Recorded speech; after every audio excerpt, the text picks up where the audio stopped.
que a galera sempre diz, tal jogo ali foi sorte pra você, tal jogo perdeu, eita, foi azar. Eu não vejo nada disso, eu vejo como um desvio de padrão. Quando eu analiso um jogo, que eu observo ali, exemplo, estratégia time certo a vencer, uma das mais desafiadoras, eu passei 4 anos para criar a estratégia time certo a vencer.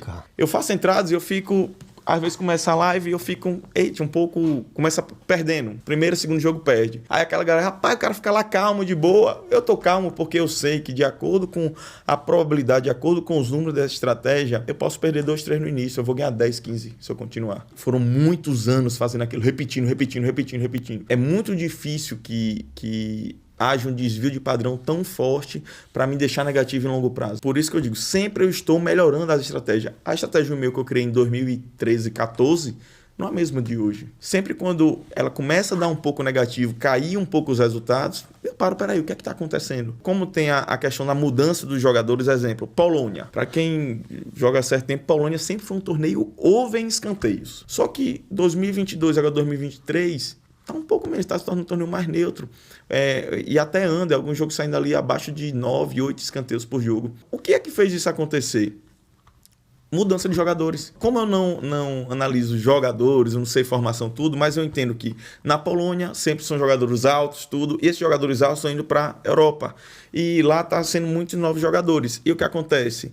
Tudo isso transforma o jogo, o formato de jogo um pouco diferente. Essa é a vantagem de analisar os números. Isso é que é o perfeito. Eu nunca chego a perder muito até identificar isso. Por quê? Como eu trabalho analisando os números e cálculos e aprovando jogos, quando os números começam a cair desses torneios, tá lá um jogo da Polônia rolando, vai rolar. Eu analiso os números, vou aprovar o jogo em escanteios pré-live, o jogo não aprova, porque tá com uma média variável muito baixa, tá uma média exponencial em escanteios baixa, média casa e fora baixa. Então sequer ele aprova para o mínimo necessário que eu preciso fazer entrada. E aí eu consigo me livrar de um head por muito tempo. Diferente das pessoas que sempre eu falo, tem que ter cuidado por achismo e palpite, porque achismo e palpite, porque no mercado sempre a galera vem, palpite. É o que mais tem hoje em dia, é isso, né? É o palpite tal. O que eu posso dizer, se jogar hoje Palmeiras e Flamengo, nós somos palmeirenses, se perguntar nós dois aqui, Palmeiras, rapaz, Palmeiras é muito bom, Palmeiras vai ganhar. Pergunta pro flamenguista, não, Flamengo vai jogar fora de casa, mas Flamengo tá com isso, Flamengo vai ganhar. Então são opiniões diferentes. Já se você analisar por números e cálculos, o número que tá pra mim e pra nós dois aqui vai ser o mesmo número que tá pro flamenguista. 2 mais 2 é 4 em qualquer lugar, né? Não vai ter como ele olhar lá uma média variável de gols e encontrar uma diferente da nossa. É igual para todos. Então, é nesse momento que eu não me deixo levar pelo achismo. Exemplo, já teve jogo que eu aprovei, aí eu sempre mando alguns dos jogos aprovados lá nos meus stories no Instagram. E aí teve jogo que eu aprovei da França, jogando Mônaco em casa contra o Saint-Étienne, se não me engano o nome é assim. Saint-Étienne, jogando fora de casa, o Saint-Étienne pagando 13 de ODD. Eu aprovei o Saint-Étienne pra vencer. Foi o que os números estavam me passando. Todo mundo, quando eu postei lá, pensava, você é doido, mano, que jogando em casa. 1-0 pro Saint-Étienne. Bateu. E assim, eu faço de tudo para não deixar a minha opinião entrar em análise. Na análise, Porque se eu deixar, eu vou acabar me prejudicando. E até uma coisa que eu indico para quem está iniciando nesse mercado muitas pessoas chegam até mim, mas não entendo nada de futebol. Eu digo, perfeito. Você já não vai Esse é o melhor. Esse é o melhor, já não vai vir com aquele viés. Real Madrid é muito bom, Barcelona é muito bom. Não, você não sabe nem quem é que joga no Barcelona e Real Madrid. Você vai analisar os números, o que os números lhe passar é o que você vai acreditar. Se der head, beleza, você vai começar a analisar o que é que pode ter sido diferente e vai melhorando ao longo do tempo, muito entendeu? Bom. A primeira estratégia que eu criei, que foi essa que eu ganhar pessoal tudo, foi a estratégia acima de 2,5. Que não me pergunta os cálculos, que eram os cálculos, como eu disse, loucos, e que acabava dando muito certo. Eu acho que é até o que o pessoal, a maioria de vocês aí com certeza fazem, que é olhar lá o resultado, os últimos 5 jogos, olhar lá confrontos diretos, a galera olha, caramba, é o básico que todo mundo começa. Só que depois desse ano eu consegui criar uma outra estratégia que foi acima de 1,5. Me dava um retorno maior, só que todo mundo sabe, o e-mail DD é menor. Sim. E aí estava o desafio. Eu precisava ter uma assertividade acima de 90% para que com uma dupla ou uma tripla eu saísse positivo. Para conseguir esse percentual, eu tive que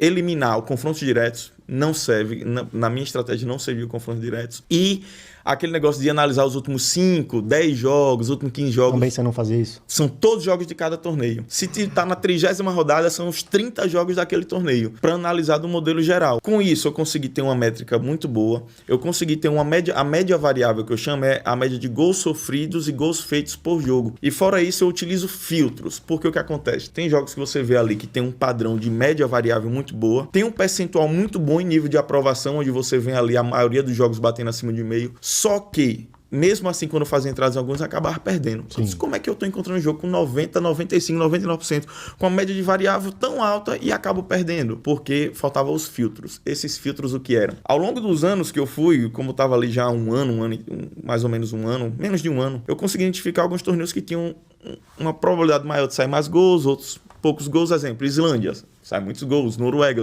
muitos gols. Argentina, já não tanto. Esses filtros de torneio under, over, neutro, eu consegui separar para as entradas. E outro filtro muito bom, exemplo, eu parei de olhar os últimos 5 jogos, só que eu adicionei os últimos 5 jogos só como um filtro no e-mail, que é: nos últimos 5 jogos não pode ter o placar de 0-0. Eu fazendo isso, eu juntando, você vê, o somatório de análises para uma estratégia fez com que eu conseguisse ter uma assertividade incrível. E aí eu consegui com duplas, como eu fazia entrada no site que é mais regional lá eu só conseguia fazer entradas pré-live. E as entradas pré-live eu conseguia fazer duplas, triplas e ter um resultado incrível em 1,5. Aí depois veio o 3,5, veio o escanteio. Os escanteios também eu faço um somatório de médias de casa fora, média geral, média exponencial, utilizo margem de segurança. Caraca, um monte de coisa, velho. E uma coisa que até hoje eu me desafio é tentar criar uma estratégia que serve para tudo, mas é impossível. Eu já percebi que isso praticamente é impossível, porque quando eu vou criar uma estratégia, eu pego pontos específicos daquele tipo de entrada para que eu consiga ter a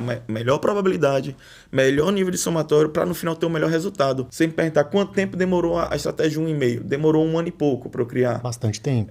A maioria das estratégias demorou em torno de 18 meses para iniciar a criação da estratégia até eu ter uma estratégia consolidada. A primeira estratégia, querendo ou não, é um desafio, mas de qualquer forma, além disso, o maior desafio está em a pessoa saber, ter a certeza, olha, esse mercado é um mercado de renda variável. Isso aqui não é Cinderela, isso aqui não é o conto das maravilhas, como você vê aquela galera apostando que, tô aqui, ó, nesse carrão, consegui fazer entrada. Não, não é assim. A gente ganha, a gente perde. Não é porque a Ayrton Dia consegue esse nível de assertividade que eu não perco. Eu perco também. Tem semana que fecha negativo, mas médio e longo prazo fecha positivo, porque eu consigo manter aquela gestão. Então, se a pessoa não mantém a gestão, não mantém o emocional alinhado, pode ter uma estratégia com 99,99% de assertividade, porque ela vai querer colocar o valor todo em cada entrada, quando chegar na primeira que perder, pronto, perdeu tudo. Exatamente. E depois vai culpar o mercado, o pior é que culpa o mercado. É como tudo na vida, como eu sempre digo, um engenheiro passa 5 anos para se formar, um médico 6 anos, um administrador 4 anos, o cara chega nesse mercado em uma semana, ele quer se aposentar, ele quer largar o emprego, quer largar tudo. Eu demorei 4 anos, Edilvan, para largar meu emprego. Comecei em 2012, final de 2016 foi que eu larguei meu emprego. E foi o maior desafio da minha vida. Nesse momento, você sai de um trabalho que você tinha até um salário bom, tudo, e zona de conforto, uma zona de conforto, tinha uma segurança, porque meu pai e minha mãe sempre, de antigamente, né, tinha aquele negócio, você tem seu emprego, ganhava no tempo, dava o quê? Uns 4, 5 salários, depois quando fui crescendo na empresa, né, ao longo desses anos eu fui crescendo na empresa, e aí largar tudo